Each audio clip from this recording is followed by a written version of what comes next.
ওকে, ঠিক আছে আপু, আমি আপনাকে স্লাইড দিয়ে দেবো। আচ্ছা দেখো, আমরা শুরু করি। তো আমরা আজকে আসতেছি হচ্ছে একদম প্রথমে ইন্টারন্যাশনাল যাওয়ার আগে আমাদের কি করতে হবে, যেহেতু আমরা পুরো বিশ্ব ব্রহ্মাণ্ডের কথা জানছি এখন। আগে আমাদের জানা লাগতো প্রাচীন বাংলার ইতিহাস। তোমরা দেখবে মেরে ইউটিউব চ্যানেলে আমার একটা ক্লাস আছে প্রাচীন বাংলার ইতিহাসের উপরে। আমাদের জানা লাগতো মুক্তিযুদ্ধ, কিন্তু এখন আমাদের কি জানা লাগবে?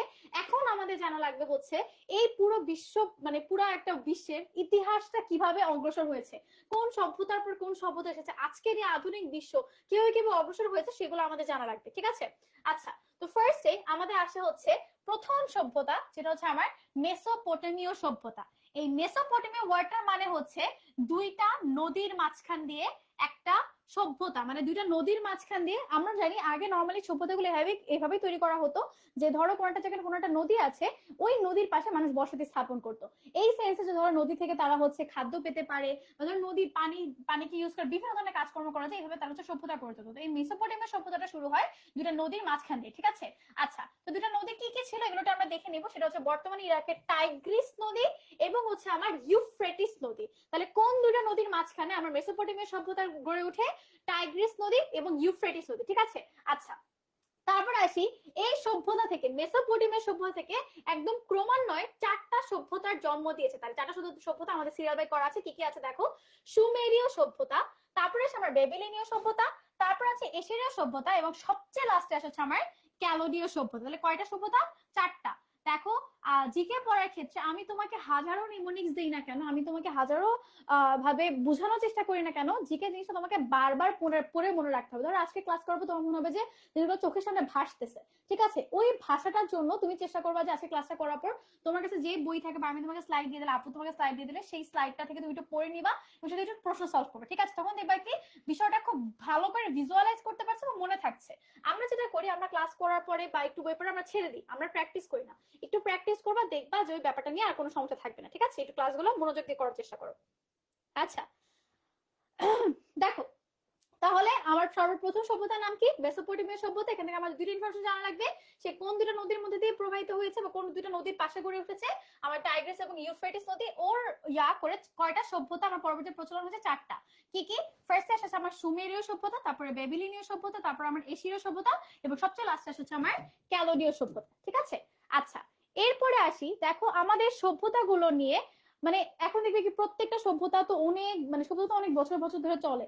এখন এত কিছু তো আমাদের পক্ষে মনে রাখা সম্ভব না। আমি তোমাকে যেই যেই লাইনগুলো মনে রাখতে বলছি, এগুলা খুব ভালো করে মনে রাখবে, ঠিক আছে?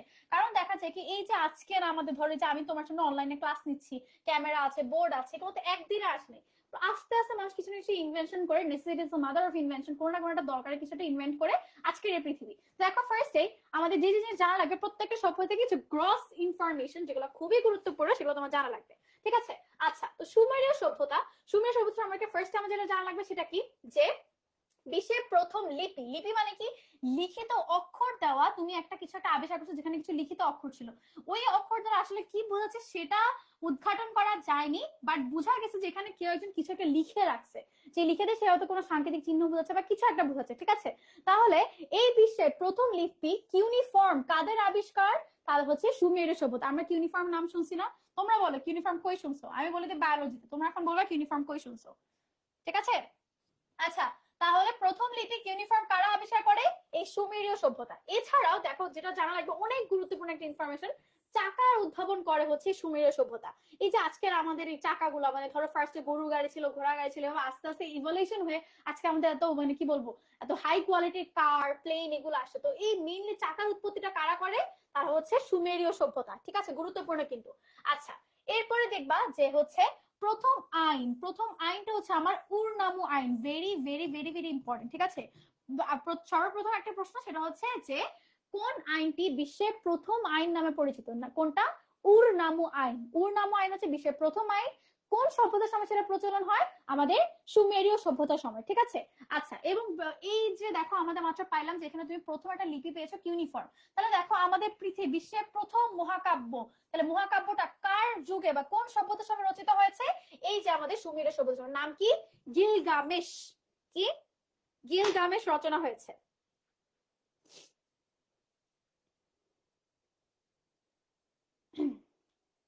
এক মিনিট দাঁড়াও। ওকে, ঠিক আছে। তাহলে সুমেরু সভ্যতা সম্পর্কে আমাদের কি কি জানা লাগছে?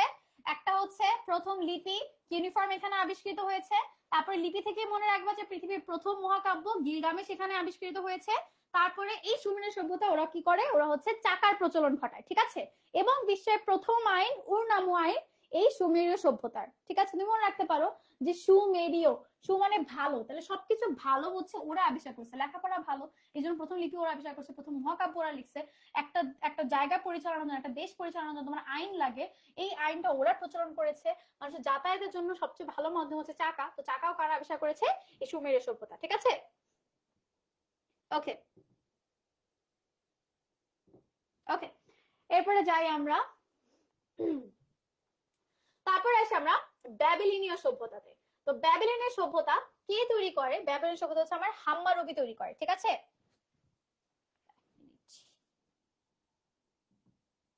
এখনো সাউন্ড ইস্যু।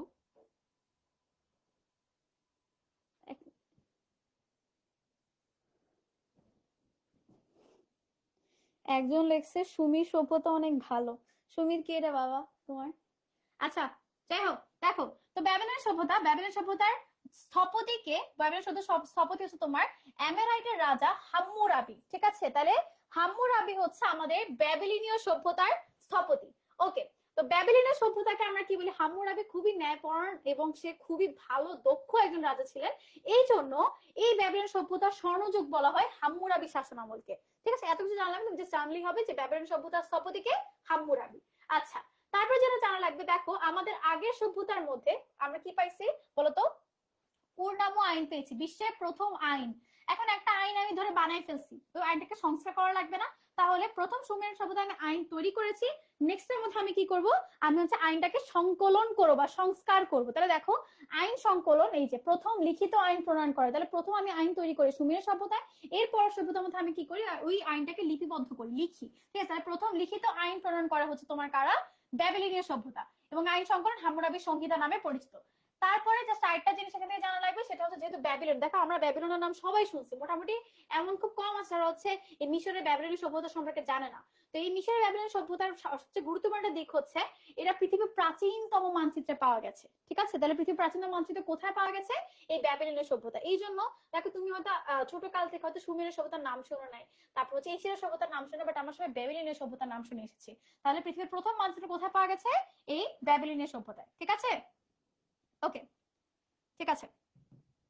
সাউন্ড ঠিক না থাকলে আমার কিছু করে না, আমার কাছে যেহেতু ক্লিয়ার আছে, আমি শুরু করি, কন্টিনিউ করি।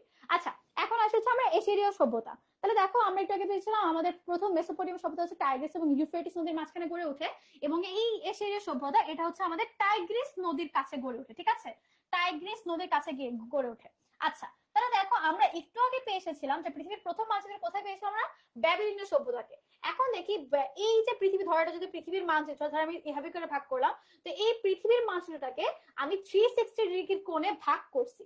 360 ডিগ্রি কোণে ভাগ করে আমি পৃথিবীটাকে একটা একটা গোলার্ধের মতো কল্পনা করেছি। এই প্রথম কাজটা করে হচ্ছে আমাদের এই এশীয় সভ্যতা, ঠিক আছে। তাহলে তোমার এখান থেকে এটা জানা লাগছে, পৃথিবীর প্রথম মানচিত্র 360 ডিগ্রিতে ভাগ করে কে? এই এশীয় সভ্যতা। আচ্ছা, এরপরে হচ্ছে যেহেতু দেখো আমি হচ্ছে এই একটা গোলকের মতো চিন্তা করে ফেলছি, তাহলে গোলকের মধ্যে কি থাকবে? আমার একটা অক্ষাংশ থাকবে, একটা দ্রাঘিমাংশ থাকবে। এই অক্ষাংশ দ্রাঘিমাংশ হচ্ছে মেইনলি এটা থেকে তৈরি হয়। তাহলে আমাদের একটু সিকোয়েন্সিয়ালি মনে রাখবা, ফার্স্টটার মধ্যে কি কি পেয়েছে, সেকেন্ডটার মধ্যে কি, থার্ডটার মধ্যে কি। এখন আমরা আসি ফোর্থটার মধ্যে, ঠিক আছে। আচ্ছা, এরপর আমরা যাই ফোর্থটার মধ্যে, আমাদের লাস্ট ক্যালোডিয়া সভ্যতা, যেটা আমাদের মেসোপটেমিয়া সভ্যতার ও ক্রমানুসারে সবচেয়ে লাস্টের সভ্যতা ছিল। আচ্ছা, তো দেখো এখানে মেইনলি লাগবে হচ্ছে, এটা তৈরি করা হচ্ছে নেবুচাঁদ রাজা, এই ক্যালোডিয়া সভ্যতা।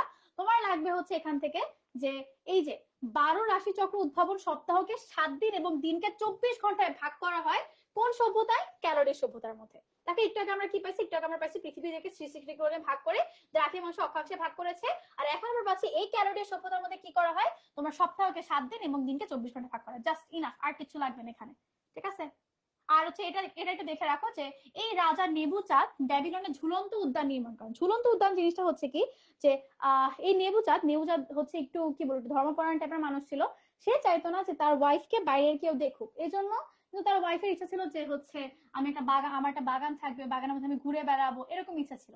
এখন সে কি করবে? সে তো চায় না তার ওয়াইফ বাইরে যাক। তো তো এই জন্য তার ইচ্ছা পূরণের জন্য সে কি করে, সে হচ্ছে বাগানের উপরে একটা ঝুলন্ত রাজপ্রাসাদ তৈরি করে দেয়, ঠিক আছে। এর ফলে কি হয়, ওনার ওয়াইফ ওই বারান্দা থেকে তার বাগানটাকে উপভোগ করতে পারে। তো দেখো কতটা রোমান্টিক ছিল আগের রাজারা। সম্রাট শাহজাহান তার ওয়াইফের মনোরঞ্জনের জন্য তাজমহল বানায় দিছে, উনি বানায় দিছে একটা ঝুলন্ত বাগান, ঝুলন্ত রাজপ্রাসাদ, ঝুলন্ত উদ্যান। তাহলে দেখো, আর তোমরা মানে থাকে না যে একটা মিম খুব ভাইরাল হয়, কে চাহিয়ে औरत को, এইটুকুই চাই, বুঝছো।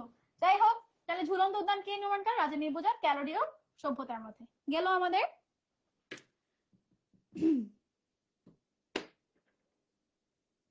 ওকে, দেখো আপনাদের কাছে কি ক্লাস খুব বোরিং লাগছে যতটুকুই পড়াইছি? বলেন তো, ক্লাস কি খুব বোরিং লাগছে? আচ্ছা, এখন আসি আমাদের মেসোপটেমিয়া সভ্যতার কাহিনী শেষ। মেসোপটেমিয়া সভ্যতার পরে আমাদের সবচেয়ে বহুল প্রচলিত আসে মিশরীয় সভ্যতা, ঠিক আছে। আচ্ছা, তো মিশরীয় সভ্যতা আমরা সবাই জানি, মিশরীয় সভ্যতা কার পাশে গড়ে ওঠে? সবগুলা সভ্যতা একটা নদীর পাশে গড়ে উঠতে হবে। তাহলে মিশরীয় সভ্যতা কোন নদীর পাশে গড়ে ওঠে? আমাদের মিশরের নীল নদের তীরে এই মিশরীয় সভ্যতা গড়ে উঠতেছে, ঠিক আছে। আচ্ছা, তো মিশরীয় সভ্যতা সম্পর্কে আমি বলেছিলাম যে এগুলো থেকে মানে নর্মালি তোমার ইন্টারন্যাশনাল থেকে একদম কি বলবো রিসেন্ট প্রশ্নগুলো আসে। তো আমাদের সভ্যতা থেকে যতটুকু লাগবে আপু জাস্ট তোমাকে ওইটুকুই বলে দিচ্ছে। আমাদের এক্সট্রা পুরা কাহিনী বসে বসে এখানে বলার কোনো মানে হয় না। তুমি চাইলে যে ইউটিউবে সার্চ দিয়ে দেখবে যে 1 ঘন্টা 1.5 ঘন্টা কাহিনী আছে প্রতিটা সভ্যতা নিয়ে, আমাদের এত কিছু লাগবে না। আচ্ছা, তো এখন আসি আমরা যে এই যে হায়ারোগ্রাফিক নামক লিপি লেখন পদ্ধতি আবিষ্কার, তাহলে আমরা প্রথমে পেয়েছিলাম, তোমরা আমাকে বলবা যে প্রথম লিপি কোন সভ্যতার মধ্যে আমরা পেয়েছিলাম।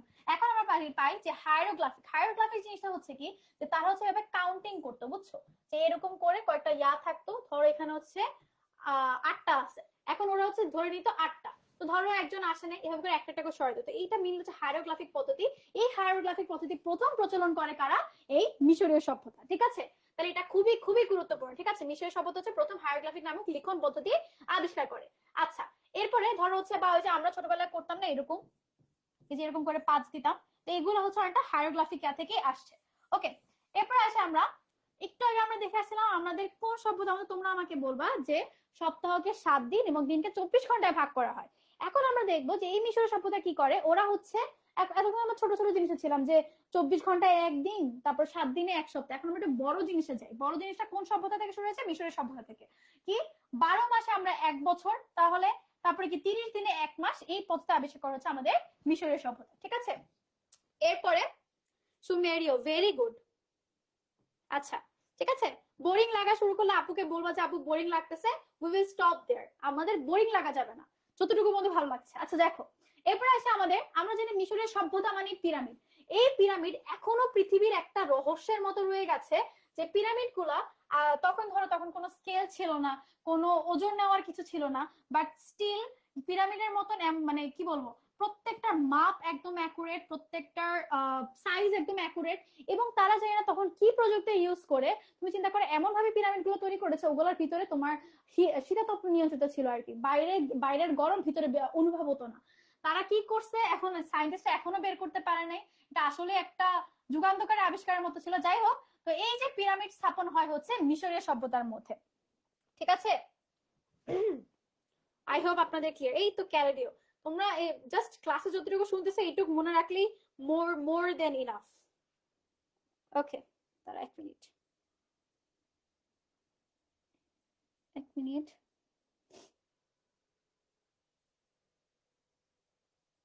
ওকে, আচ্ছা, আপনারা কি জানেন যে আমরা জানি মিশর আমরা ভাবি হচ্ছে মিশরের মধ্যে সব পিরামিড থাকবে, কিন্তু আপনারা কি জানেন বিশ্বের সবচেয়ে বেশি পিরামিড কোন জায়গার মধ্যে আছে?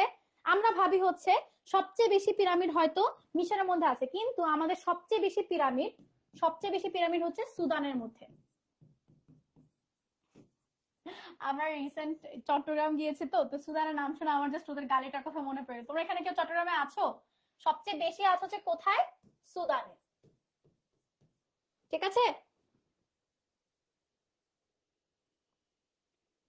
আচ্ছা, আর আমাদের সবচেয়ে বড় পিরামিডের নামটা একটু লিখে রাখো এখানে, আমি এখানে লিখছি সবচেয়ে বড় পিরামিড।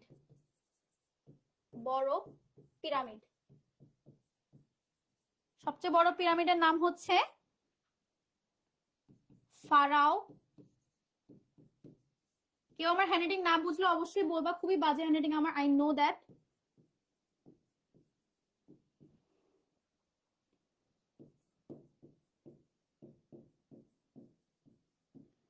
ওকে, তাহলে আই হোপ আপনারা একটু লিখছেন। ওকে, তাহলে আমাদের সবচেয়ে বেশি পিরামিড পাওয়া যায় কোথায়? সুদানে, সেটা একদম মিশরের পাশের শহরটাই হচ্ছে সুদান। আর হচ্ছে আমাদের সবচেয়ে বড় পিরামিড নাম হচ্ছে ফারাও খুফুর পিরামিড, ঠিক আছে? আচ্ছা, হ্যাঁ, সুদান।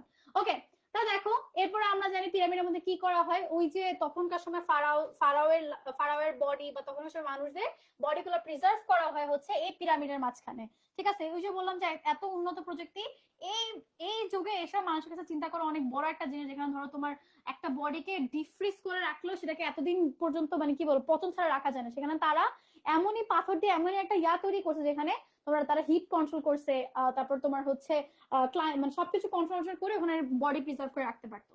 আচ্ছা, যাই হোক, এরপরে আমাদের প্রথম নগর সভ্যতা। আগে ছিল কি, মানে ধরো কেউ একজন এখানে একটু আছে ওখানে একটু আছে, কেউ কারো শাসন মাসন, সবাই নিজ নিজ মতো ভাবে জীবনযাপন করতো। কিন্তু এই মিশরের সভ্যতা আসার পরে ওই যে ধরো ফারাওয়ের মতন করে যে একটা রাজা থাকবে, সে সবাইকে একটা আইনের মধ্যে একটা শাসনের মধ্যে রাখবে, সবকিছু কন্ট্রোল করবে। এই শাসনটা শুরু হয় হচ্ছে তোমার কোন সভ্যতা থেকে? মিশরের সভ্যতা। আমাদের প্রথম নগর সভ্যতা হচ্ছে কোনটা? মিশরের সভ্যতা। ভেরি ভেরি ভেরি ইম্পর্টেন্ট, ঠিক আছে? প্রথম নগর সভ্যতা কোনটা? মিশরের সভ্যতা। ওকে, এরপরে যেহেতু আমরা মেডিকেল ভর্তি পরীক্ষা দিচ্ছি, আমাদের বিশ্ব সভ্যতা সম্পর্কে আরেকটা মেডিকেল ইনফরমেশন জানা লাগবে। সেটা হচ্ছে চিকিৎসা শাস্ত্রে প্রথম ঔষধের তালিকা প্রণয়ন করে কারা? এই মিশরের সভ্যতা, যা মেটেরিয়া মেডিকা নামে পরিচিত। তাহলে দেখো, চিকিৎসা শাস্ত্রে প্রথম যে এই রোগের জন্য এই এই ওষুধ লাগবে এরকম একটা তালিকা প্রণয়ন করা হচ্ছে এই মিশরের সভ্যতা, যার নাম কি? মেটেরিয়া মেডিকা, ঠিক আছে? গুরুত্বপূর্ণ একটা ইনফরমেশন কিন্তু।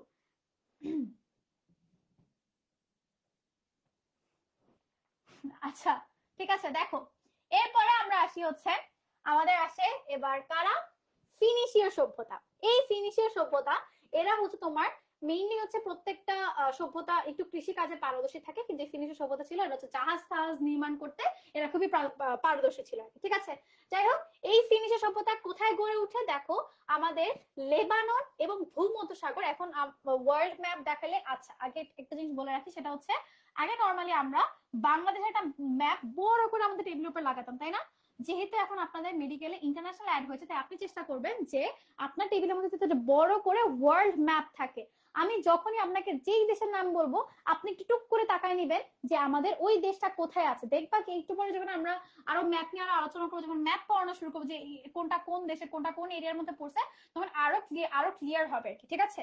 তো নিজের ভালোর জন্য একটা জাস্ট 20-25 টাকা দিয়ে একটা ম্যাপ কিনে নিয়ে টেবিলের উপর টাকা রাখবা। ওকে,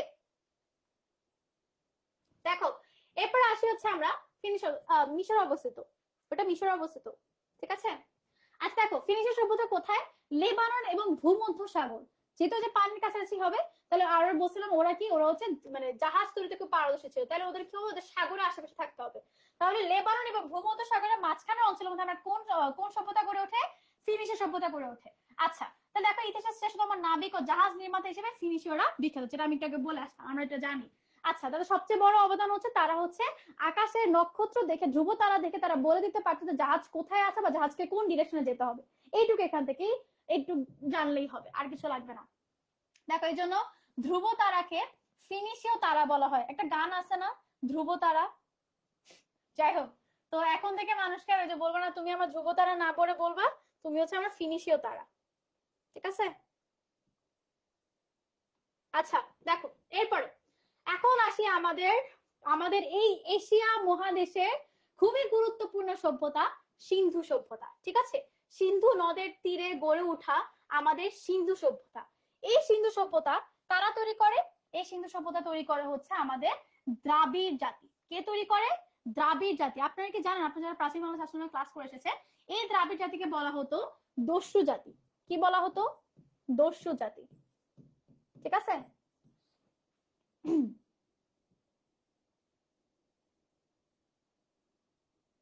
আচ্ছা, ঠিক আছে, তাহলে সিন্ধু সভ্যতা হচ্ছে আমাদের জন্য খুবই গুরুত্বপূর্ণ। সিন্ধু সভ্যতা কারা তৈরি করে? দ্রাবিড়রা তৈরি করে। দ্রাবিড়রা হচ্ছে দস্যু জাতি নামে ইতিহাসে পরিচিত। আচ্ছা, তো এই সিন্ধু সভ্যতা হচ্ছে মেইনলি কোথায় অবস্থিত? হরপ্পা ও মহেঞ্জোদারোতে। কোথায়?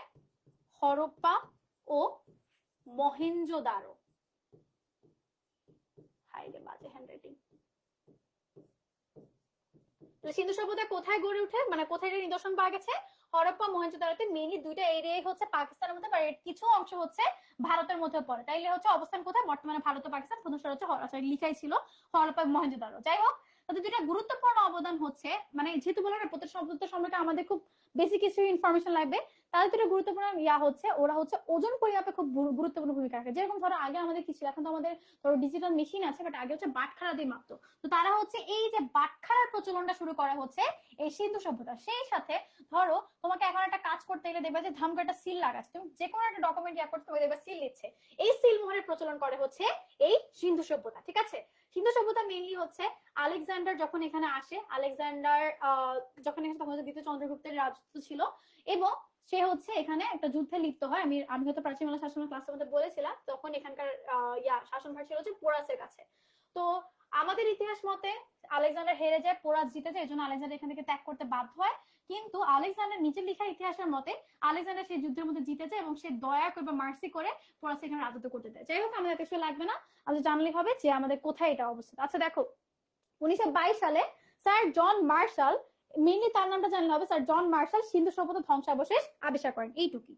হ্যাঁ হ্যাঁ, এখন থেকে আমায় প্রশ্ন করে নীল ধ্রুব তারা হবে না, আমায় প্রশ্ন করে নীল ফিনিশীয় তারা বলবা, ঠিক আছে? ওকে, এখন ওই যে দেখবা আমার বোনটা, আমার পিচি বোনটা হচ্ছে ক্লাস 2 তে এবার উঠছে। তো যখন ও ক্লাস 1 এ পড়তো তখন দেখতে আমার একটা সাধারণ জ্ঞান বই ছিল, যেটার মধ্যে 3 পেজ লাগায়া এটা ছিল যে কোন দেশের রাজধানী কোনটা, কোন দেশের ভাষা কোনটা। এন্ড বিশেষ করে তখনও তোমাদের ইন্টারন্যাশনাল অ্যাড হয় নাই, তাই ভাবতাম আল্লাহ আল্লাহ আমাকে বাঁচাইছে যে ওই ক্লাস 4 পর্যন্ত, মেবি 4 নাকি 3 পর্যন্ত থাকে হচ্ছে এই জিকে বা সাধারণ জ্ঞান, বাকি সময় থাকে না। আমি আল্লাহ বাঁচাইছে, এটা থেকে মুক্তি দিছে। কিন্তু আপনাদের আর মুক্তি নাই, আপনাদেরকে এখন মুখস্থ করতে হবে কোন দেশের রাজধানী কোনটা, কোন দেশের ভাষা কোনটা, কোনো মুক্তি নেই। ঠিক আছে, আচ্ছা তো এখন আমরা আসি যে আমাদের খুব মজা লাগে বুঝছো, এই এই হচ্ছে লাভ। আর 2 বছর আগে পাশ করে আসার, যখন ইন্টারন্যাশনাল ছিল না, অ্যাটলিস্ট কোন দেশের ভাষা কোনটা, কোন দেশের রাজধানী কোনটা মুখস্থ করা লাগে না। লাগে যদি এখন বিসিএস দিতে চাই তখন আমার লাগবেই। যাই হোক, আপনাদের নিয়ম দেখে ভালোই লাগছে।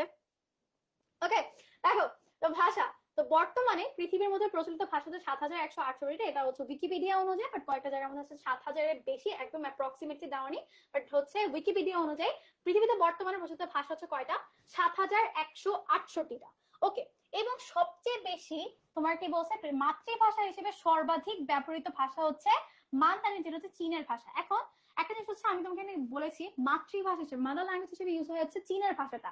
কেন? কারণ চীনের পপুলেশন অনেক বেশি। কিন্তু আমি তোমাকে বলি যে অফিসিয়াল কাজের মধ্যে, অফিসিয়াল হচ্ছে তোমার ধরো পেশাগত কাজে, পেশাগত কাজে বা ব্যবহারিক ক্ষেত্রে, বা ব্যবহারিক ক্ষেত্রে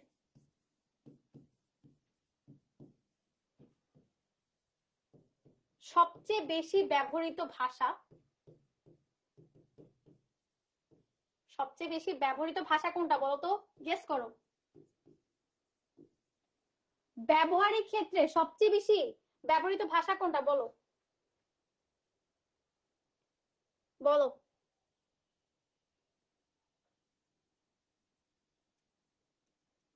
বলো দেখি, কেউ বলতে পারবা যে আমাদের ব্যবহারিক ক্ষেত্রে সবচেয়ে ইউজড ল্যাঙ্গুয়েজ কোনটা?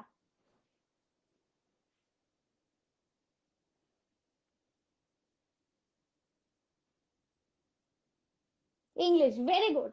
তাহলে আমাদের ব্যবহারিক ক্ষেত্রে সবচেয়ে বেশি ইউজ ল্যাঙ্গুয়েজ হচ্ছে ইংলিশ। তাহলে একটা জিনিস খেয়াল করবে প্রশ্নের মধ্যে, আমি তোমাকে বলেছি মাতৃভাষা হিসেবে ব্যবহৃত সবচেয়ে বেশি ভাষা হচ্ছে চীন, অ্যাজ ইন চীনের পপুলেশন হচ্ছে বেশি।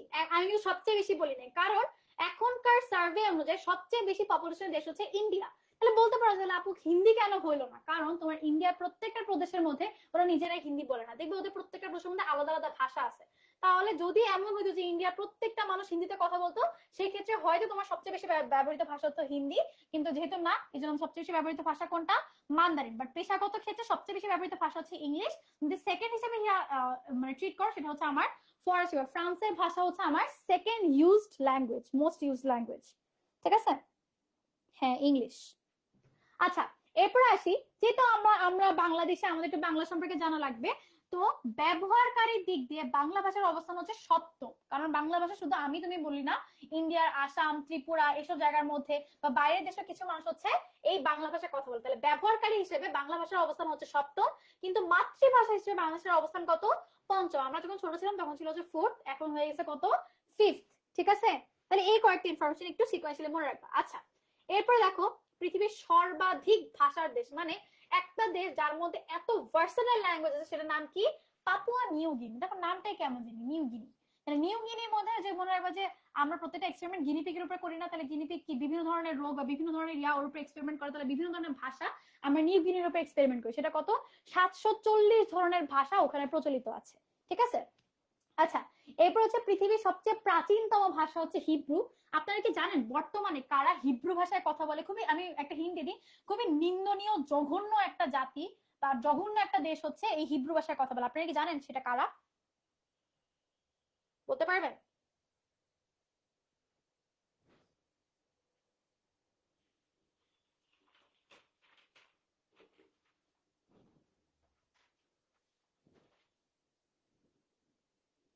কেউ জানেন বর্তমানে কারা হিব্রু ভাষায় কথা বলে?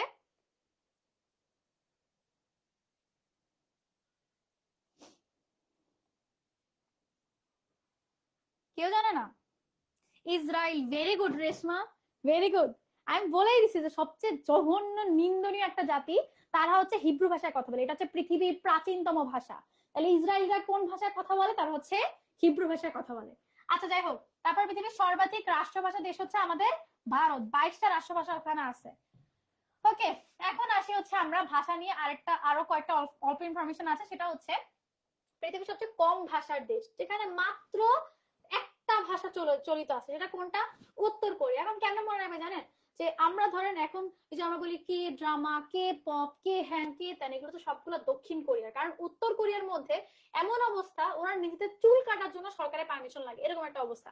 কিম জং উনের একদম কি বলবো টাইট আর্মি শাসনের মধ্যে ওরা চলে। তো যেখানে ওদের চুল কাটা পারমিশন নেই, সেখানে ওরা কেমনে একটা ভাষা, অন্য ভাষায় কথা বলবে? এত বড় সাহস, এত বড় দুঃসাহস ওরা কিভাবে দেখাবে? যাই হোক, তো পৃথিবীর সবচেয়ে কম ভাষার দেশ হচ্ছে আমাদের উত্তর কোরিয়া। এরপরে দক্ষিণ আমেরিকার, কোথায়? দক্ষিণ আমেরিকার সবচেয়ে বেশি ব্যবহৃত ভাষা হচ্ছে কোনটা? স্প্যানিশ। তাহলে দক্ষিণ আমেরিকার মানুষ সবচেয়ে বেশি কোন ভাষায় কথা বলে? স্প্যানিশ। এই যে আমাদের কয়েকদিন পর ফুটবল শুরু, মানে এখন না, মানে আরো 2-3 বছর লাগবে, যাই হোক, তো ফুটবল শুরু হলে একটা ক্রেজ শুরু হয়। আর্জেন্টিনা ব্রাজিল, মানে ওদের মধ্যে এত কোনগুলো যত বেশি বাংলাদেশের মধ্যে আছে। তো আর্জেন্টিনা ব্রাজিল, এই যে আমাদের আর্জেন্টিনা, এই আর্জেন্টিনা হচ্ছে স্প্যানিশ ভাষায় কথা বলে। ঠিক আছে, মোটামুটি তোমার দক্ষিণ আমেরিকার ম্যাক্সিমাম দেশ হচ্ছে কিসে কথা বলে? স্প্যানিশ ভাষায় কথা বলে, এক্সেপ্ট ওয়ান কান্ট্রি, সেটা হচ্ছে আমাদের ব্রাজিল। ঠিক আছে, তাহলে দেখো দক্ষিণ আমেরিকার একমাত্র পর্তুগিজ ভাষাভাষী দেশ কারা? এই ব্রাজিল। তাহলে তখন দক্ষিণ আমেরিকার মধ্যে ম্যাক্সিমাম মানুষ ইনক্লুডিং আর্জেন্টিনা প্রত্যেকে হচ্ছে স্প্যানিশ ভাষায় কথা বলে। কিন্তু ওই যে বললাম আর্জেন্টিনা এবং ব্রাজিলের মধ্যে একটা তো ক্ল্যাশ থাকবে, সেই ক্ল্যাশটাকে, সেটা হচ্ছে ভাষার। দক্ষিণ আমেরিকার একটা দেশ ঘাটতারা, তারা হচ্ছে ঘাটতারা না, আসলে মেইনলি হচ্ছে ব্রাজিলটা আগে পর্তুগিজের শাসনের মধ্যে ছিল, এই জন্য তখন থেকে ওরা পর্তুগিজ ভাষায় কথা বলে। তাহলে একটা দেশ হচ্ছে পর্তুগিজ ভাষায় কথা বলে, তারা হচ্ছে কারা? ব্রাজিল। আচ্ছা, তারপর এগুলো না জানলেও আমাদের চলবে। এরপর আসি হচ্ছে আমরা, এই যে দেখো, এগুলো আসলে তোমাদেরকে আমার মুখস্থ করানোর কিচ্ছু নাই, যে কোন দেশের ভাষা কোনটা মুখস্থ।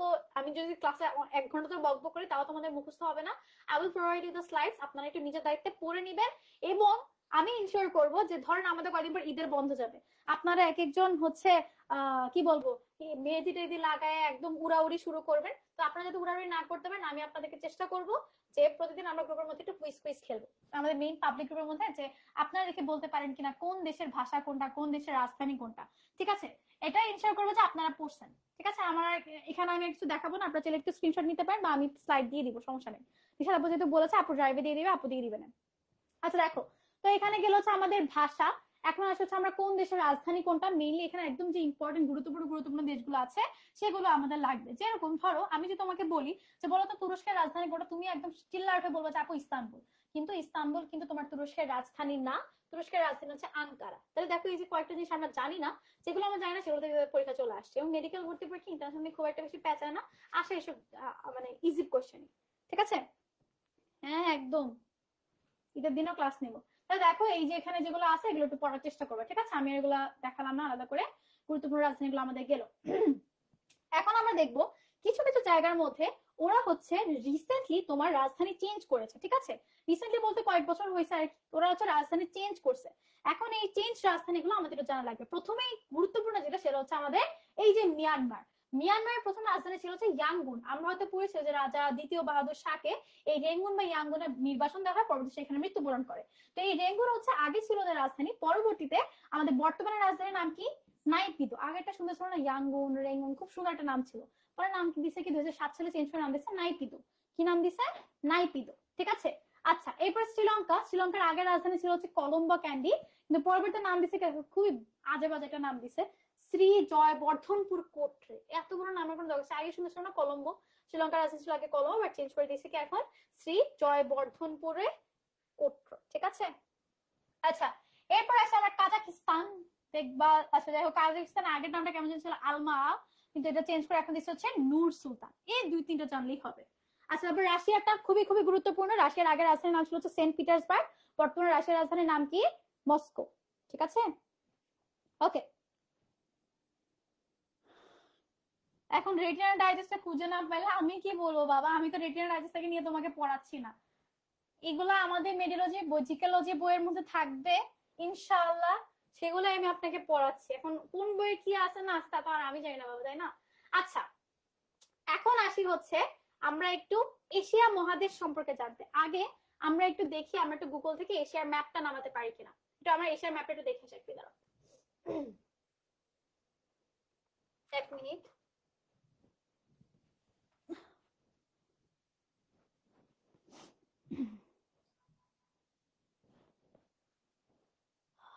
ওকে, দেখি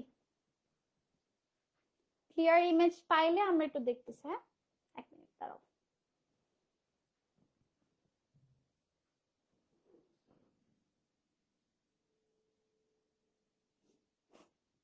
তোমার ভাইকে ছোট না বড় বলো তো? ছোট হলে ঠিক আছে, দেখতে পারে, শিখতে পারবে অনেক কিছু। আচ্ছা, দেখি 1 মিনিট দাঁড়াও। ছবিটা ক্লিয়ার না, তাই না? কোনো ক্লিয়ার ছবি কি নাই? দাঁড়াও 1 মিনিট। লাগবে না আমাদের।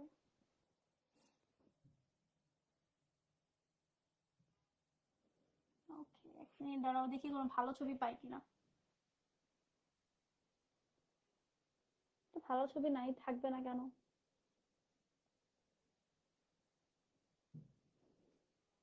আচ্ছা, একটা পাইছি, মোটামুটি চলে। এই দেখো, এটা হচ্ছে আমাদের এশিয়ার ম্যাপ, ঠিক আছে? আচ্ছা, এখন আসো আমরা একটু এশিয়াটাকে ভাগ করি। চলো আমরা একটু এশিয়াটাকে ভাগ করি। 1 মিনিট, তোমরা দেখতে পাচ্ছ কিন্তু আমাকে জানাও।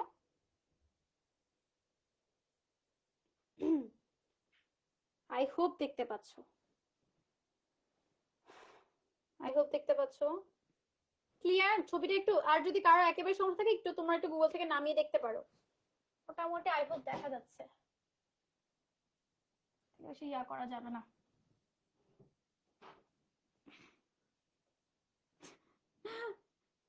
ভালো, ওকেও বলো মেডিকেল প্রিপারেশন নিতে, উই আর হেয়ার। আচ্ছা দেখো, আশা করি মোটামুটি দেখা যাচ্ছে। ওকে, আচ্ছা, এখন আমরা একটু এশিয়াটাকে একটু ভাগ করি কয়েকটা ভাগে। আমাদের যেহেতু আমরা শুনছি না যে এটা হচ্ছে দক্ষিণ এশিয়া, এটা হচ্ছে পূর্ব এশিয়া, এটা অমুক, এটা তমুক, আমরা একটু দেখবো যে কোনটাকে আমরা কি ভাগে ভাগ করি, ঠিক আছে? আচ্ছা, এখন দেখো, এই যে আমাদের এখান থেকে আমরা একটু মার্ক করা শুরু করি, ইনক্লুডিং দ্যাট মালদ্বীপ। এখান থেকে হবে এই যে, এই মালদ্বীপ থেকে শুরু করে আমার আফগানিস্তানের এইটুক হয়ে, তারপর হচ্ছে ভুটান হয়ে এই পাঁচটুকু, বাংলাদেশ সহ পুরো পাঁচটুকু আসে হচ্ছে কিসের মধ্যে? এটা হচ্ছে আমার দক্ষিণ এশিয়া। কি এশিয়া? দক্ষিণ এশিয়া, ঠিক আছে? তাহলে এই যে এই পার্টটুকু হচ্ছে আমার কি? দক্ষিণ এশিয়া। পুরোটা দেখো আফগানিস্তানটুকু কভার করছে, ঠিক আছে? আফগানিস্তানটুকু কভার করে আমার এই যে ভারতের এপাশ দিয়ে এসে তারপরে হচ্ছে বাংলাদেশে কভার করে মালদ্বীপ মধ্যে, এটা হচ্ছে আমার কি? দক্ষিণ এশিয়া। আশা করি আপনাদের দেখা যাচ্ছে। দেখা কি যাচ্ছে? নাকি আমি অন্য কালার ইউজ করবো বলো তো? কোন কালার ইউজ করলে ভালো দেখা যাবে বলো? এটা ইউজ করলে ভালো দেখা যাবে? এই যে এটাকে নিয়ে এইটুকু, ঠিক আছে?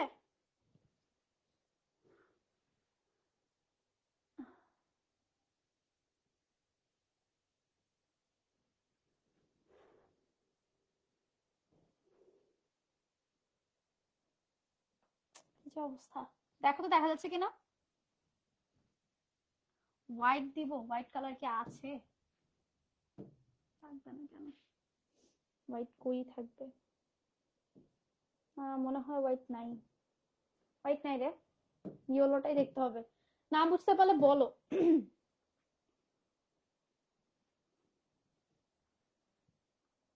দেখা যাচ্ছে না, কি কালার ইউজ করলে দেখা যাবে বলো? আচ্ছা তুমি একটা আমার সাথে ম্যাপ নামাও, তুমি ম্যাপ না নামালে দেখতে পারবা না। ব্ল্যাক, ব্ল্যাক ইউজ করলে দেখা যাবে না তো আরো মনে হয়। এই যে এই পুরোটুকু হচ্ছে আমার দক্ষিণ এশিয়ার কভারিং এর মধ্যে পড়ে। তার তিনটা কালার ইউজ করছে, এখন না দেখা গেলে এখন আর কিছু করার নেই, শেষ।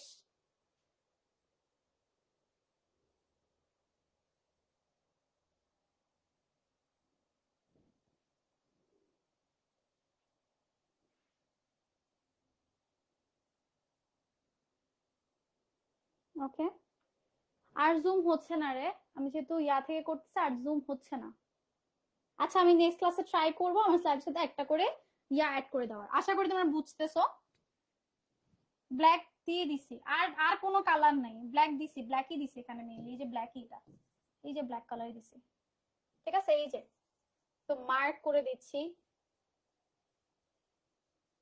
তাহলে দেখো আমার এইটুকু কিসের মধ্যে পড়েছে? দক্ষিণ এশিয়া। দক্ষিণ এশিয়ার মধ্যে আমার কোন কোন এরিয়া কভার পড়েছে দেখো, আমার আফগানিস্তান, পাকিস্তান, নেপাল, ইন্ডিয়া, বাংলাদেশ, মালদ্বীপ, শ্রীলঙ্কা, ঠিক আছে? আমি তো দেখতে পারতেছি ক্লাসে, ঠিক আছে? তাহলে কোন কোন এরিয়া কভার করছে? আফগানিস্তান, পাকিস্তান, নেপাল, ইন্ডিয়া, তারপর মালদ্বীপ, বাংলাদেশ, ও পাশে হচ্ছে ভুটান এবং তোমার শ্রীলঙ্কার কিছু পার্ট। দক্ষিণ এশিয়া, দক্ষিণ এশিয়া, এটা কি দক্ষিণ এশিয়া? এশিয়া আবার উপাসে চলে গেল। আচ্ছা দেখো এখন হচ্ছে আমার নেক্সট একটু ভাগ করি, নেক্সটটা ভাগ করলে হয়তো আরো ভালো বুঝবা। দেখো কোন কালার দিয়ে যে ভাগ করবো তাতে বুঝতে, গ্রিন দিয়ে দেখি কি অবস্থা, না গ্রিন ওখানে আছে, দেওয়া যাবে না।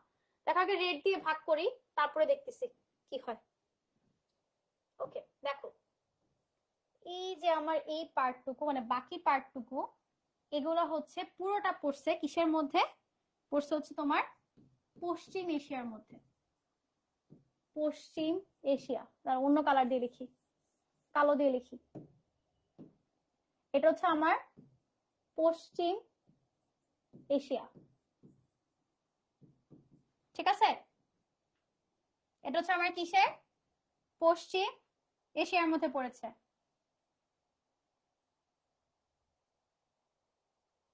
আশা করি ক্লিয়ার।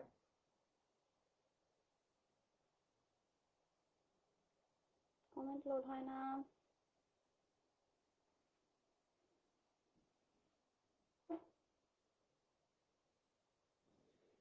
ব্লু গ্রিন বাদ দাও, আগে একটু দেখো, লাগলে আমি তোমাদেরকে আলাদা করে কালার করে আমি হচ্ছে গ্রুপের মধ্যে ছবি দিয়ে দিব, ঠিক আছে? কোনটা কিসের মধ্যে পড়ছে, আপাতত যতটুকু বলছে তাদের সেটুকু দেখো। আচ্ছা তো দেখো, তাহলে এইটুক পরে আমার দক্ষিণ এশিয়ার মধ্যে, এইটুক পরে হচ্ছে আমার পশ্চিম এশিয়ার মধ্যে। পশ্চিম এশিয়ার অনেক কান্ট্রি আছে, কেন আমি পশ্চিম এশিয়া তোমাকে আলাদা করে বলছি, কারণ এখান থেকে কিছু কান্ট্রি বাদ দিয়ে, তোমরা মধ্যপ্রাচ্যের নাম শুনছো না, মিডল ইস্ট, মিডল ইস্টের মধ্যে কয়েকটা কান্ট্রি পড়ে। দেখো আমি যদি পশ্চিম এশিয়া থেকে চারটা কান্ট্রিকে বাদ দিই, আমি মুখে বলি কোন কোন কান্ট্রি, আমি যদি পশ্চিম এশিয়া থেকে চারটা কান্ট্রিকে বাদ দিই, এই যে আমাদের তুর্কি, তারপর হচ্ছে আর্মেনিয়া, তারপর হচ্ছে জর্জিয়া এবং আজারবাইজান, এই যে আজারবাইজান, এই যে জর্জিয়া, এই যে এই চারটা কান্ট্রি, কোনটা কোনটা? তুর্কি, জর্জিয়া, আর্মেনিয়া, আজারবাইজান, এই চারটা কান্ট্রিকে যদি আমি পশ্চিম এশিয়া থেকে বাদ দিই, যতটুকু দেয় সেটা হচ্ছে আমার মিডল ইস্ট, ঠিক আছে? ব্লু দেন আল্লাহ, ব্লু তো দিলামই, হয় না রে বাবা। এই দেখো, আচ্ছা দেখো এই যেটা হচ্ছে সেই এরিয়াটুকু, এখনো না বুঝলে কিছু করার নাই। আমি বললাম তো আমি কালার পিডিএফ দিয়ে দিব না, মানে কালার ছবি দিয়ে দিব না, এখনই ক্লাসে এসে পোস্ট করবো। তাহলে এই পুরোটুকু ছাড়া পশ্চিম এশিয়ার মধ্যে পড়ে। তাহলে যদি আমরা চারটা কান্ট্রিকে বাদ দিই, চারটা কান্ট্রি কি কি? তোমার তুর্কি, আর্মেনিয়া, আজারবাইজান, আর হচ্ছে তোমার একটা কোনটা বাদ গেল আমাদের জর্জিয়া। এই চারটা কান্ট্রিকে বাদ দিলে বাকিটুকু হচ্ছে আমাদের মিডল ইস্ট বা মধ্যপ্রাচ্যের মধ্যে পড়ে। ঠিক আছে, ঠিক আছে, আই হোপ ক্লিয়ার। ক্লিয়ার না?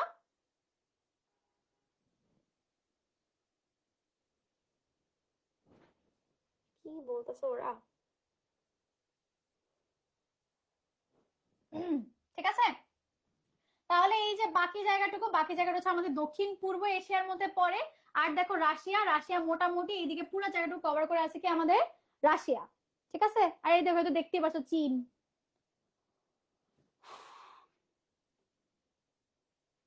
চারটা নাম আবার বলি, লিখে রাখো।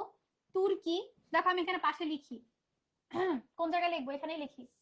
ঠিক আছে, দক্ষিণ এশিয়া তো বুঝছো এটা। দেখো, একটা হচ্ছে তুর্কি, তারপরে হচ্ছে আর্মানিয়া, অন্য কালার ইউজ করা লাগবে, আর্মানিয়া। এরপরে হচ্ছে 3 নম্বরে তোমার জর্জিয়া, 4 নম্বরে আসে হচ্ছে তোমার আজারবাইজান।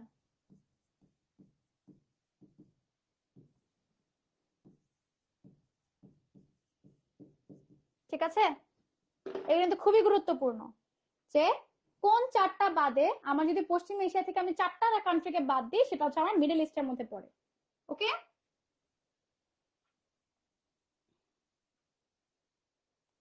ঠিক আছে, ওকে। দেখো আমাদের ম্যাপের কাহিনী এখানে শেষ, ম্যাপ নিয়ে আমরা নেক্সট দিন আবার আলোচনা করবো না। গেলাম। ওকে, আমরা ব্যাক করি, আমরা আবার আগেরটায় চলে গেছি না? দেখো,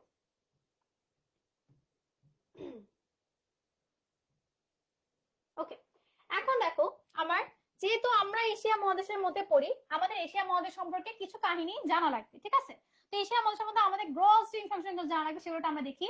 ফার্স্টে পৃথিবীর বৃহত্তম মহাদেশ, হ্যাঁ দেখছো এখানে আঁকা কি হয়ে গেছে এখন। ওকে, পৃথিবীর বৃহত্তম মহাদেশ কোনটা? আমেরিকা, উত্তর আমেরিকা, দক্ষিণ আমেরিকা, কোনটা? আমাদের এই এশিয়া মহাদেশ হচ্ছে পৃথিবীর বৃহত্তম মহাদেশ। এবং এশিয়া শব্দটা আসছে হচ্ছে ACO, এই ওয়ার্ডটা মানে হচ্ছে তোমার সানরাইজ, সূর্য উঠতেছে সেখান থেকে। এত কিছু জানা লাগবে না। দেখো এখানে মোট দেশ কয়টা? এখানে হচ্ছে মোট 46টা দেশ। কয়টা দেশ টোটাল? 46টা দেশ। এর মধ্যে 44টা স্বাধীন, 2টা পরাধীন। তোমরা নিজেরা বলতে পারবে 2টা পরাধীন রাষ্ট্র কোনটা। একটা হচ্ছে তোমার ফিলিস্তিন, আর একটা হচ্ছে তাইওয়ান। ঠিক আছে, তাহলে এশিয়ার মধ্যে 46টা রাষ্ট্র আছে, তার মধ্যে 2টা হচ্ছে অপরাধীন। এই 2টা হচ্ছে আমার, একটা হচ্ছে ফিলিস্তিন, একটা হচ্ছে তাইওয়ান। ওকে, এখন আছে আমাদের জাতিসংঘ দেশ। যেহেতু স্বাধীন দেশ, স্বাধীন দেশ কয়টা ছিল? 44টা। তাহলে প্রত্যেকটা স্বাধীন দেশকে মেন রিকগনিশন দিচ্ছে কারা? জাতিসংঘ। তাহলে আমাদের স্বাধীন দেশের মধ্যে 4 হচ্ছে জাতিসংঘের অন্তর্গত। ওকে, এখন আসি, এটা আমাদের একটু ভুল আছে এখানে, এটা ভুল। দেখো আয়তনে, আয়তনের বৃহত্তম দেশ কোনটা? আয়তনের বৃহত্তম দেশ হচ্ছে চীন। আর আমি যদি বলতাম এই যে জনসংখ্যার বৃহত্তম দেশ, আমি যেটা মুছি, আমাদের এটা কিন্তু হবে না। ঠিক আছে, জনসংখ্যার বৃহত্তম দেশ হচ্ছে ভারত, এখন রিসেন্ট ইনফরমেশন। তাহলে আমাদের আয়তনের বৃহত্তম দেশ হচ্ছে চীন, কিন্তু আমি তো বলি জনসংখ্যার বৃহত্তম দেশ কোনটা, সেটা হচ্ছে এখন ইন্ডিয়া বা ভারত। ওকে, ঠিক আছে, কিন্তু আমি যদি খেয়াল রাখবে, আমি যেটা পুরা পুরা বিশ্বের পার্সপেক্টিভে বলছি না। ঠিক আছে, আমি শুধুমাত্র এশিয়ার পার্সপেক্টিভে বলছি। এশিয়ার মধ্যে বৃহত্তম দেশ কোনটা, এশিয়ার মধ্যে জনসংখ্যা বড় দেশ কোনটা। ঠিক আছে, এগুলোর মধ্যে প্যাচ লাগানো যাবে না। ওকে, এখন আসে আমাদের আয়তন ও জনসংখ্যার সবচেয়ে ছোট দেশ, কিন্তু একটা প্রবাল দ্বীপের মতো পিচ্ছি একটা দেশ এশিয়ার মধ্যে, কোনটা? আমাদের মালদ্বীপস। এবং দেখবো যে মালদ্বীপস কয়েকদিনের মধ্যেই মানে আশঙ্কা 2030 সালের মধ্যে মালদ্বীপস হচ্ছে পানির মধ্যে ডুবে যাবে, কারণ ওটা মেইনলি এতই পিচ্ছি একটা দেশ, খুবই সুন্দর কিন্তু পুরোপুরি দ্বীপ বেষ্টিত একটা দেশ আর কি। অনেকগুলো দ্বীপ মিলে মালদ্বীপ গঠিত হয়েছে। আচ্ছা, এরপর দেখো আমাদের যেটা জানা লাগবে সেটা হচ্ছে, আমরা এগুলো দেখে আসছি, সবচেয়ে বড় সাগর কোনটা? আমরা জানি দক্ষিণ চীন সাগর। তারপর হচ্ছে বড় দ্বীপ কোনটা? এগুলো দেখবে বর্নিও। এগুলা মুখস্থ করানোর কিছু নাই, যেগুলো লাগবে সেগুলো দেওয়া হয়েছে। এরপর ওকে, এরপর দেখো আমাদের এই এশিয়া মহাদেশের মধ্যে সবচেয়ে বড় হ্রদ কোনটা? এশিয়ার মধ্যে সবচেয়ে বড়, এই যে বললাম ছোটবেলায় যে জিকে গুলো পড়ে আসতাম, এশিয়ার মধ্যে সবচেয়ে বড় হ্রদ কোনটা, এশিয়ার সবচেয়ে বড় সাগর কোনটা, ওগুলোই আমাদেরকে আবার পড়া লাগতেছে। ওকে, তাহলে এশিয়ার মধ্যে সবচেয়ে বড় হ্রদ কোনটা? আমাদের Caspian sea, sorry Caspian river, বা হচ্ছে আমাদের ক্যাসপিয়ান হ্রদ হচ্ছে এই এশিয়ার মধ্যে সবচেয়ে বড় হ্রদ। আচ্ছা, এরপরে আসে আমাদের সবচেয়ে গভীরতম হ্রদ। আমরা সবাই ইন্টার লাইফে বৈকালের কাহিনী পড়ে আসছি, সবচেয়ে ডিপেস্ট, তাই না? তাহলে সবচেয়ে বড় হ্রদ হচ্ছে আমার ক্যাসপেরিয়ান, আর যদি সবচেয়ে ডিপ, সবচেয়ে গভীরতম হ্রদ হচ্ছে আমার এই বৈকাল হ্রদ। ঠিক আছে, এর গভীরতা কত? প্রায় 1642 মিটার। আচ্ছা, এরপর আসি যে আমাদের সবচেয়ে বড় নদী কোনটা। সবচেয়ে বড় নদী কোনটা? সবচেয়ে বড় আয়তনে যে দেশটা চীন, তার মধ্যে একটা নদী, তার নাম হচ্ছে ইয়াংসিকিয়াং। তাহলে সবচেয়ে বড় নদী হচ্ছে ইয়াংসিকিয়াং। খেয়াল করো আমি তোমাকে হ্রদ বলছি নাকি নদী বলছি। ওকে, আচ্ছা, এরপর দেখো আমাদের বৃহত্তম মরুভূমি। আমি কিন্তু ধরো নর্মালি মরুভূমির মধ্যে সাহারা মরুভূমি চলে আসতো, কিন্তু সাহারা কিন্তু আমাদের এই এরিয়ার মধ্যে পড়তেছে না, তাই না? তাহলে দেখো আমাদের বৃহত্তম মরুভূমি হচ্ছে গোবি মরুভূমি, যেটা হচ্ছে কোথায়? ওই সেম জায়গায়, চীনের মঙ্গোলিয়ার মধ্যে। কোন মরুভূমি? গোবি মরুভূমি। আচ্ছা, তারপরে বৃহত্তম সবচেয়ে এগুলা দেখে নিবে একটু লাস্টে। তারপরে দেখো এই এশিয়ার আমরা পড়েছিলাম যে 44টা দেশ হচ্ছে স্বাধীন। সবচেয়ে লাস্টে কোন দেশে স্বাধীন হয়? তিমুর। দেখো এই যে পূর্ব তিমুর 2002 সালে ইন্দোনেশিয়া থেকে শেষ পর্যন্ত মুক্তি লাভ করে সে স্বাধীন হয়। তাহলে পূর্ব তিমুর হচ্ছে আমাদের সবচেয়ে লাস্ট স্বাধীন দেশ। আচ্ছা, এরপরে বাকিগুলো একটু দেখবা। এটা একটু ইম্পর্টেন্ট যে এশিয়ার একমাত্র সাংবিধানিক খ্রিস্টান রাষ্ট্র। ওরা সংবিধানের মধ্যে বলে রাখছে যে আমরা খ্রিস্টান। যেরকম ধরো আগে বাংলাদেশের সংবিধানের মধ্যে ছিল বাংলাদেশ একটা মুসলিম কান্ট্রি, বাট পরবর্তীতে চেঞ্জ করে বাংলাদেশ একটা সংকর জাতি। কিন্তু একদম সংবিধানের মধ্যে লেখা আছে একমাত্র সাংবিধানিক খ্রিস্টান রাষ্ট্র হচ্ছে তোমার ফিলিপাইন। এখানে অন্য ধর্মের রাষ্ট্র থাকতে পারে, বাট ওদের সাংবিধানিক ধর্ম হচ্ছে খ্রিস্টান আর কি। আচ্ছা দেখো, বাস এইটুকু আমরা এখানে দেখলাম। এখন বাংলাদেশ কোন এশিয়ার পার্ট আমরা একটু দেখে আসছি। দক্ষিণ এশিয়ার পার্ট হচ্ছে আমাদের বাংলাদেশ। তাই দক্ষিণ এশিয়া সম্পর্কে এখন আমাদের কিছু জিনিস জানা লাগে। মেইনলি দক্ষিণ এশিয়ার প্রত্যেকটা কান্ট্রি যেই যেই কারণে স্পেশাল, সেই কান্ট্রিগুলো একটু আমাদের জানা লাগবে। ঠিক আছে, এক মিনিট দাঁড়াও, এক মিনিট।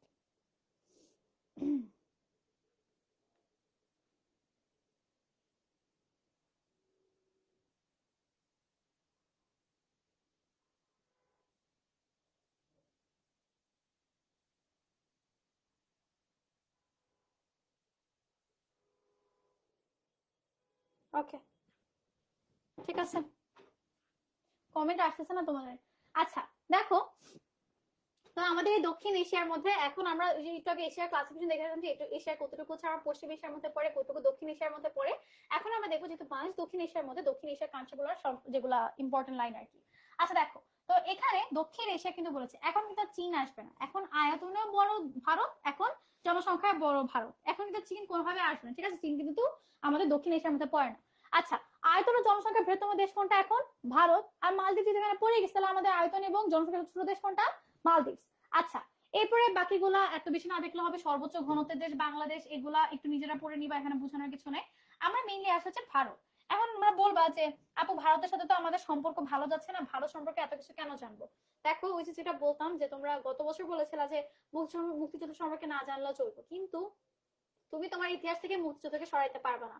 সিমিলারলি তুমি তোমার ইতিহাস থেকে ভারতকে সরাইতে পারবে না। তোমাকে মানতেই হবে যে বাংলাদেশ একটা সময় মানে বৃহত্তর ভারত বলতাম আমরা যেটাকে, ওটার পার্ট ছিল, এবং প্রত্যেকটা ইতিহাস ভারতের সাথে রিলেটেড আছে।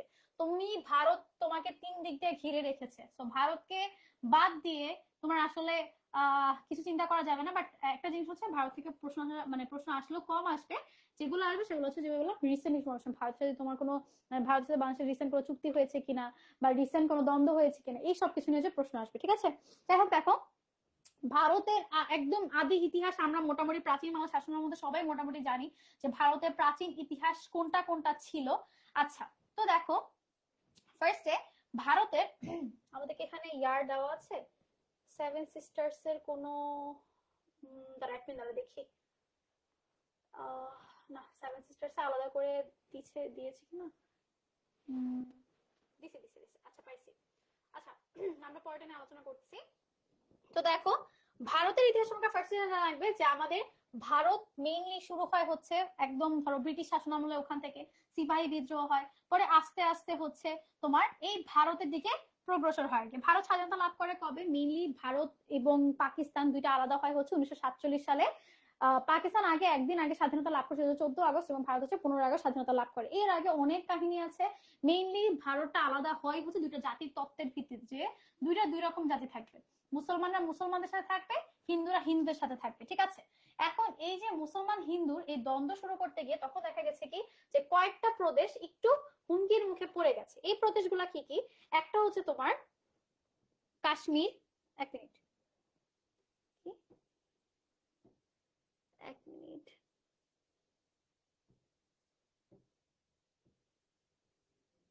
এক সেকেন্ড,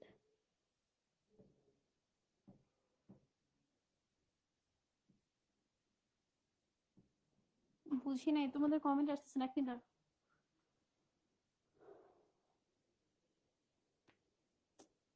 কি সমস্যা, কমেন্ট কেন আসতেছে না?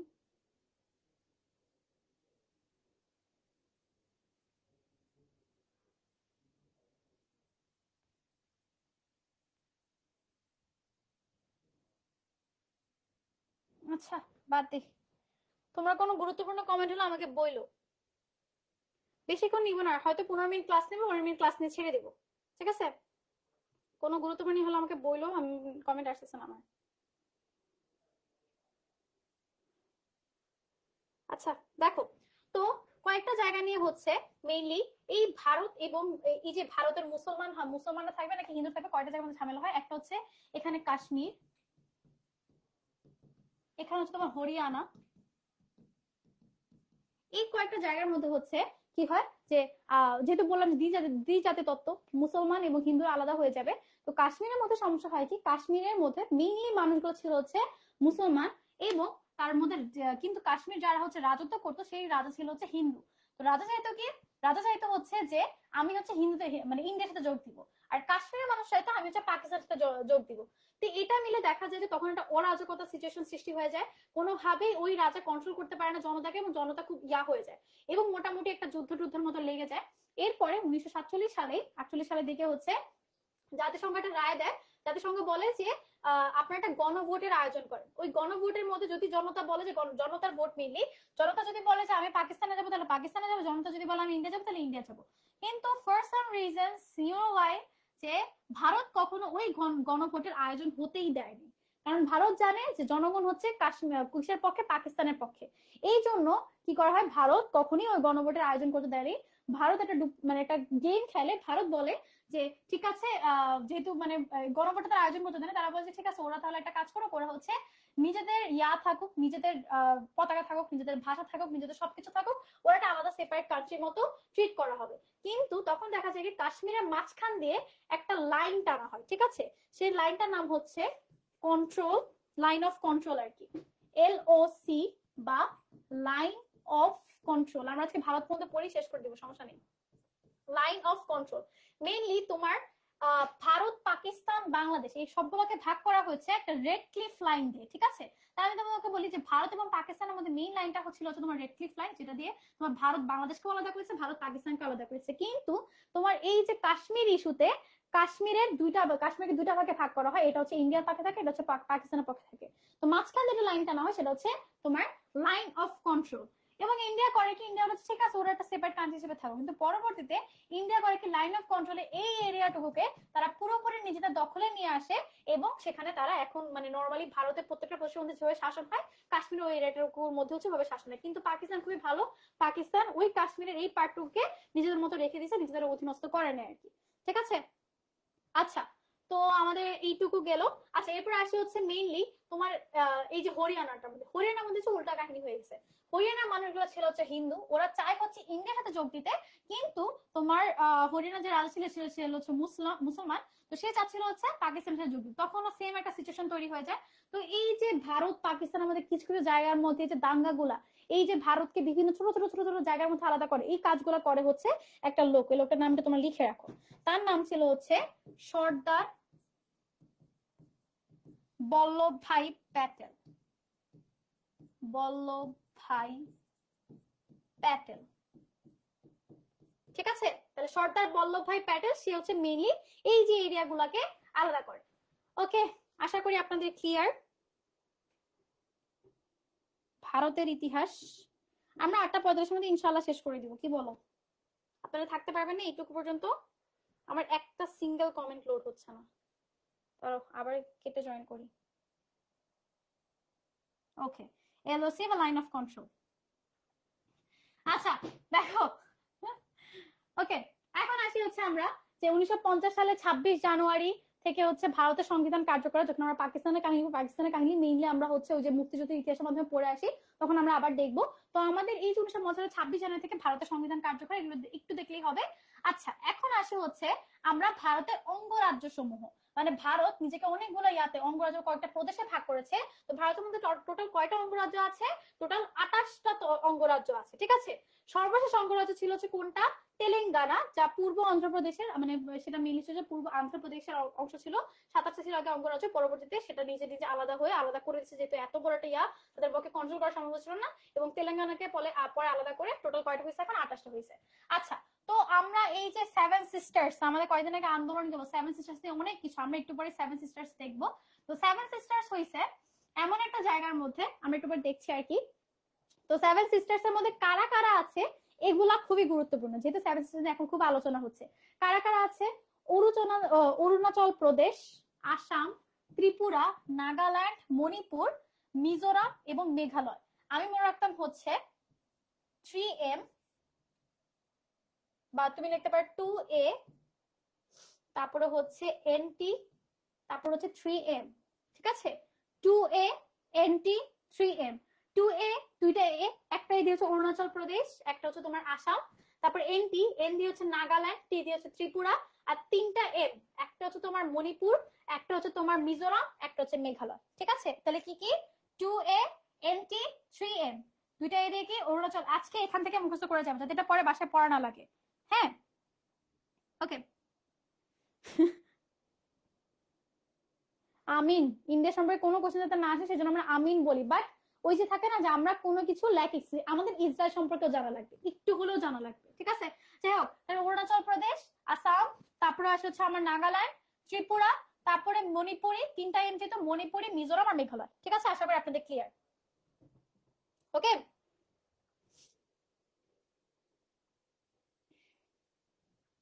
ওকে, ভেরি গুড। এই তো তোমরা ক্লাসে একদম অ্যাটেন্টিভ বলা যায়। আচ্ছা, তো এখন হচ্ছে আমরা জানি এগুলো একটু না দেখলেও চলবে, আমাদের ইংলিশ সবাই এত কিছু না দেখলেও চলবে। আচ্ছা দেখো, এখন হচ্ছে মেইনলি যে জায়গাটা আমি দেখাচ্ছি সেটা হচ্ছে এই যে দেখো, এই যে ইন্ডিয়া বাংলাদেশকে, মানে ধরো আমার সেভেন সিস্টার্স 3টে হচ্ছে এই পাশের মধ্যে পড়ে, ঠিক আছে। তো সেভেন সিস্টার 3টে হচ্ছে এই পাশের মধ্যে পড়ে, হ্যাঁ, সাপোজ ধরে নাও। তো এখন এমন হয়ে গেছে যে বাংলাদেশের কাছে একটা কি পয়েন্ট আছে। বাংলাদেশ যদি এই দিক দিয়ে ধরো, সাপোজ এই দিক দিয়ে বাংলাদেশ বন্ধ করে দিল কোন একটা কারণে, বাংলাদেশ মানে কোন একটা কারণে বাংলাদেশ ধরো ডেলিভারেটলি এই জায়গাটা বন্ধ করে দিল। এই জায়গাটা বন্ধ করলে কি হবে? ইন্ডিয়ার ওই যে সেভেন সিস্টার্স থেকে পুরোপুরি ইন্ডিয়া বিচ্ছিন্ন হয়ে যাবে, ঠিক আছে। কিন্তু শুধুমাত্র বাংলাদেশের মানে ইন্ডিয়ার উইক পয়েন্ট আছে বাংলাদেশের কাছে এমন না, বাংলাদেশের একটা উইক পয়েন্ট আছে ইন্ডিয়ার কাছে। সেটা হচ্ছে এই যে এই পয়েন্টটা দেখো, এই পয়েন্টটা পুরোপুরি বাংলাদেশের, মানে এই যে ইন্ডিয়া তো পুরোপুরিটা ঘেরে আছে, এই জায়গাটা হচ্ছে ইন্ডিয়ার কাছে। জায়গাটা কোথায় জানো? এই জায়গাটা হচ্ছে ফেনী। এখানে কি ফেনীর আছো? এই জায়গাটা হচ্ছে আমাদের ফেনী। তো ফেনী হচ্ছে বাংলাদেশের উইক পয়েন্ট। যদি কোনোভাবে ইন্ডিয়ার মন চাইলো, ইন্ডিয়া যদি এই জায়গাটাকে বন্ধ করে দেয়, তখন কি হবে? তখন পুরোপুরি তোমার চট্টগ্রাম এবং পার্বত্য চট্টগ্রাম আমাদের থেকে আলাদা হয়ে যাবে, ঠিক আছে। এই জন্য সেভেন সিস্টার্স নিয়ে এত বেশি যে সেভেন সিস্টার জাস্ট এই জায়গাটুকুকে বন্ধ করলে মেইনলি যেটা দেখো পুরোপুরিটা আমাদের আমাদের এরিয়ার মধ্যে পড়ে গেছে। দেখো এইটুকু পুরো মিলে আমরা বাংলাদেশ বলতে পারতাম, কিন্তু ইন্ডিয়া করছে কি? ইন্ডিয়া বলছে না, ওটা আমারই এরিয়া, মাঝখানে বাংলাদেশ ঢুকে পড়ছে, এরকম একটা ব্যাপার, ঠিক আছে। এই জন্য তো ইন্ডিয়া ট্রাই করতেছে কোনোভাবে বাংলাদেশকে নিজের মধ্যে ঢুকায় নিতে পারে কিনা, যদি ইনশাআল্লাহ আমরা বেঁচে থাকতে কখনো পারবে না, তাই না? যাই হোক, তাহলে আমরা জাস্ট এটুকু মনে রাখবো সেভেন সিস্টার্স হচ্ছে এই পাশে পড়ে, আর এইটুকু হচ্ছে কি বলবো আর কি ইন্ডিয়ার উইক পয়েন্ট, সেটা আমরা বোঝা যাচ্ছে। এটাকে আমরা কি বলি? চিকেন স্নেক বলি। কি বলি? Chicken snake. ওকে, দেখো, চিকেন স্নেক কিংবা শিলিগুড়ি করিডোর ভারতের পশ্চিমবঙ্গে শিলিগুড়ি শহরের কাছে অবস্থিত একটা করিডোর, যেটার মাধ্যমে উত্তর পূর্বাঞ্চলে সেভেন সিস্টার্স মূল ভারতের ভূখণ্ডের সাথে যুক্ত আছে, ঠিক আছে। তাহলে এই যে আমরা ওই যে মুরগির গলা, চিকেন স্নেক, এই ভারতকে আমরা মুরগি হিসেবে ট্রিট করলাম, তো যে ভারতের মুরগির গলা আমরা চিপে ধরতে পারি, যে চিকেন স্নেক আমরা ধরতে পারি, সেটা কোথায়? সেটা হচ্ছে মেইনলি তোমার শিলিগুড়ি করিডোর। কোথায়? ভারতের পশ্চিমবঙ্গে শিলিগুড়ি শহরের কাছে এই করিডোরটা। যদি কোনোভাবে বাংলাদেশের করিডোরটা বন্ধ করে দেয়, ইন্ডিয়া শেষ, ইন্ডিয়া সেভেন সিস্টার্স আলাদা। ওকে, ওয়াও, নাইস, গুড। আচ্ছা দেখো, আমাদের হচ্ছে এই চিকেন স্নেক সম্পর্কে জাস্ট এটুকু জানা লাগবে, এটার লেন্থ কতটুকু, আর হচ্ছে এটা বাংলাদেশ আবার নেপালকে পৃথক। এটা লেন্থ একটু দেখবো, জাস্ট এটা সরু অংশ দৈর্ঘ্য হচ্ছে 20 থেকে 22 কিলোমিটার, জাস্ট এটুকু জানলেই হবে। আচ্ছা, আমি বলছিলাম আস্তে আস্তে ইন্ডিয়া পর্যন্ত পরে আমরা ছেড়ে দেবো, শেষ। আচ্ছা, কাশ্মীর সমস্যা নিয়ে তোমাদেরকে মোটামুটি একটু বলা আছে। কাশ্মীর সমস্যা একটু দেখবা, যেটা বললাম যেখানে হচ্ছে হিন্দু রাজা ছিল, হরি সিং শাসিত ছিল। আচ্ছা, ভারত পাকিস্তান নিয়ে কাশ্মীরে কয়টা যুদ্ধ, এগুলো দেখলেই চলবে। বাস এইটুকুই। আচ্ছা, একটু বিরোধপূর্ণ অঞ্চলগুলো আমরা দেখে যাব। জাস্ট ইন্ডিয়া পর্যন্ত বলছি, এরপরে না। 45-এ শেষ করবে বলছিলাম, আর 6 মিনিট আছে। যাই হোক, দেখো এখন হচ্ছে আমরা অরুণাচল নিয়ে, যেটা তোমার সেভেন সিস্টার্স এর মধ্যে ছিল। তো চীন এই প্রদেশের এই তোমার অরুণাচলের কিছু পার্ট হচ্ছে চীনের মধ্যে ঢুকে গেছে। তাহলে দেখো, চীন এই প্রদেশের একটা অংশ তিব্বতের বলে দাবি করে। তো এটা নিয়ে হচ্ছে 1962-তে ইন্ডিয়া এবং চীনের মধ্যে একটা যুদ্ধ হয়, এবং পরবর্তী তারা সমঝোতার মধ্যে আসে আর কি। আচ্ছা, এর মধ্যে চীন জয়লাভ করে হচ্ছে ওই জায়গাটাকে। অরুণাচলে কিছু জায়গা হচ্ছে বাংলাদেশের মধ্যে পড়ে, কিছু জায়গা হচ্ছে চীনের মধ্যে পড়ে। চীনের মধ্যে জায়গাটা পড়ে সেটার নাম হচ্ছে আকসাই চীন। ঠিক আছে, তাহলে অরুণাচলে কিছু জায়গা চীনের মধ্যে পড়ে, সেটা হচ্ছে আমরা কি বলি, আকসাই চীন। পেইড ব্যাচের ইন্টারন্যাশনাল ক্লাসের রুটিন আমি দিয়ে দিব, খুব ইনশাআল্লাহ খুব ফাস্টে নেওয়া হবে। আচ্ছা, দেখো, এরপর ডোকলা মালভূমি তোমরা নিজেরা পড়ে নিলে হবে, এখানে আর কিছু করার নাই। বিরোধপুর অঞ্চলগুলো একটু দেখবা, বাস এইটুকুই। ঠিক আছে, তাহলে আজকের ক্লাস এইটুকু পর্যন্ত থাকবে। নেক্সট ক্লাসে ইনশাআল্লাহ আমরা পাকিস্তান থেকে শুরু করব।